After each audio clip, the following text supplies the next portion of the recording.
This video is sponsored by Card Kingdom. You can visit their store by using my referral link in the description below.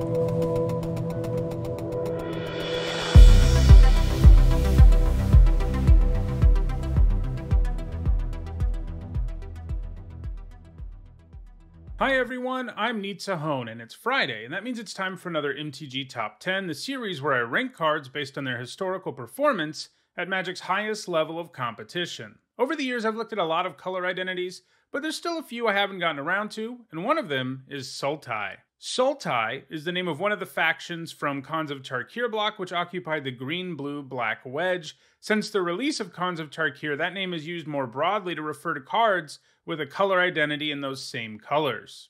To be eligible for this list, a card had to have a Sultai identity, and that means that the green, blue, and black mana symbols all appear somewhere on the card with no other mana symbols appearing. This can be something as simple as just costing these three colors of mana, but the symbols really can appear anywhere. For example, a card can have one of those symbols in the casting cost and the other two in the text box and still have a Sultai identity. In all, there are 38 cards in Magic with a Sultai identity, and in this video we'll look at the 10 that have left the biggest impact on competitive Magic. Before we get started, here's a quick reminder on how I score cards in these videos. A first tier event is worth 2 points. This includes major events like Pro Tours and Set Championships, and a second tier event is worth 1 point, and this includes events like Grand Prix and Magic Fests. Alright, let's get to the list. At number 10, I have Brakos, Apex of Forever. Brakos is part of a cycle of 5 mythic rare creatures with Mutate and Ikoria, and each of them occupies a different wedge, with Brakos obviously the representative from Sultai.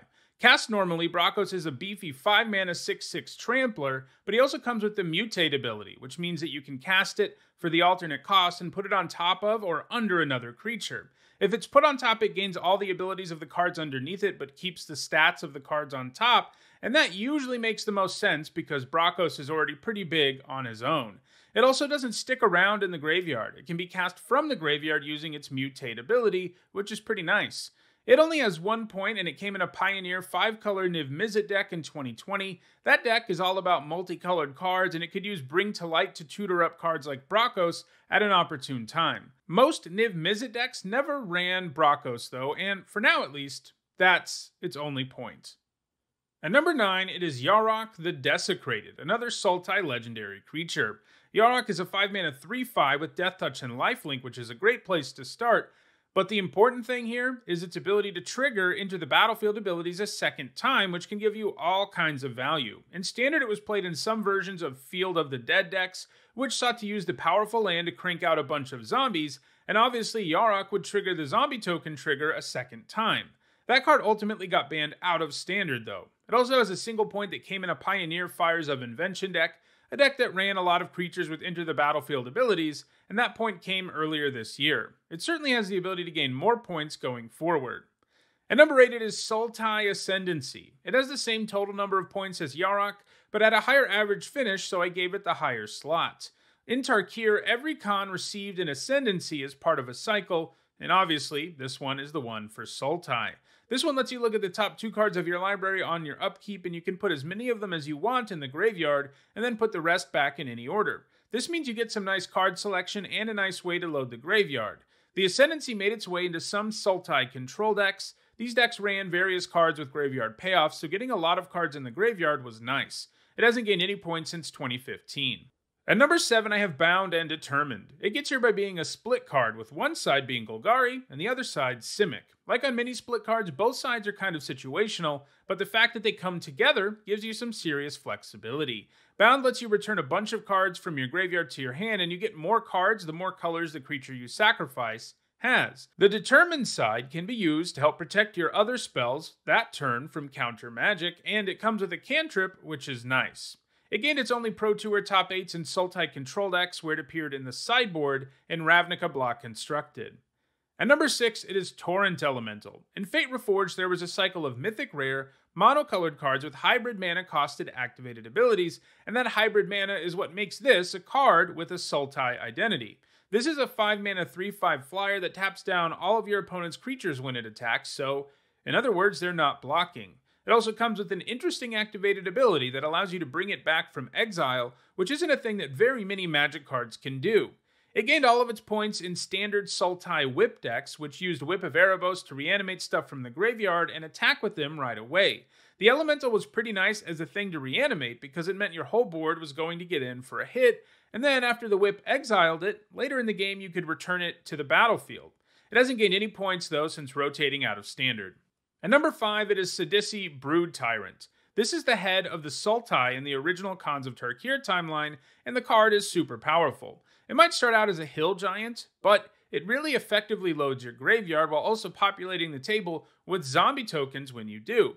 Like Torrent Elemental, Sidisi was played in Sultai Whip decks where its ability to load up your graveyard with reanimation targets and give the player tokens to stall out the game was great. However, it hasn't gained any points since rotating out of standard. At number 4, it is Sultai Charm.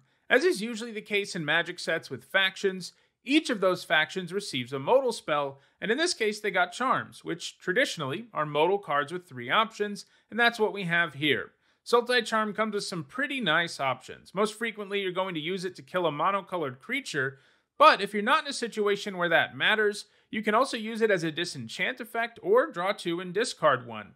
One of the benefits here is that you get to run a main deck way to blow up artifacts and enchantments at a very minor cost, since the card is useful in other ways. In Standard, it gained its points in Sultai Control decks, as well as Sultai Reanimator decks, where this card could actually help you load your graveyard with the card draw and discard option. Recently, it's also gained some points in Pioneer Delirium decks, another deck interested in loading up the graveyard. Over the years, it's also seen a bit of play in Modern and Legacy, but it hasn't gained any points there yet. It has a reasonable chance at adding to its score going forward. At number 3, it is Emergent Ultimatum. In Ikoria, each of the wedges got a new ultimatum, and obviously, this is the Sultai one. It isn't the easiest thing in the world to cast, as you need a whole bunch of colored mana, including double black, double blue, and triple green, but what it gives you is pretty nice, as it ultimately gives you 2 of the best monocolored cards in your deck, and casts them for free. And sure, you search up 3 and your opponent takes away the best one, but you're still getting way more than 7 mana worth of value out of it in the decks that run it. The Ultimatum was powerful enough that it spawned an entire Sultai Ultimatum deck in both Standard and Historic. Those decks are constructed with super powerful things to search up. For example, one could grab Alrund's Epiphany, Kiora Best the Sea God, and Elder Gargaroth, in which case you're really putting your opponent in a pick your poison situation. There's really not a good option there. It's rotated out of Standard now, but it has a decent shot at gaining more points in Historic. At number 2, it is Leovold, Emissary of Trest. Leovold was printed in a supplemental set, and as a result, it's only ever been legal in Legacy and Vintage, but that hasn't stopped Leovold from amassing a ton of points. This 3-mana 3/3 is all about giving you value. It makes it so your opponent can't draw extra cards, and that's a pretty big deal in formats where something like Brainstorm is prevalent.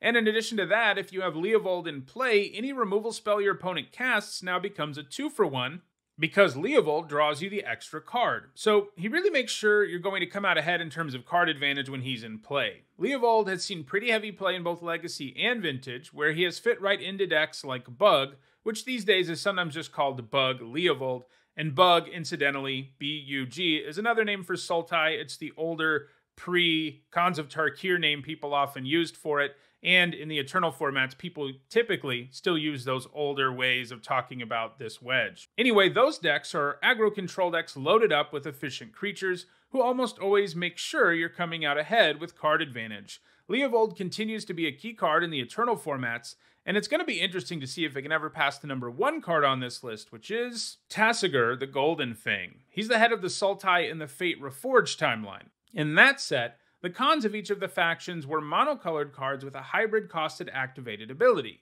Because of Delve, Tasigur can be a highly efficient creature if you can load your graveyard, which is what Sultai tends to be all about.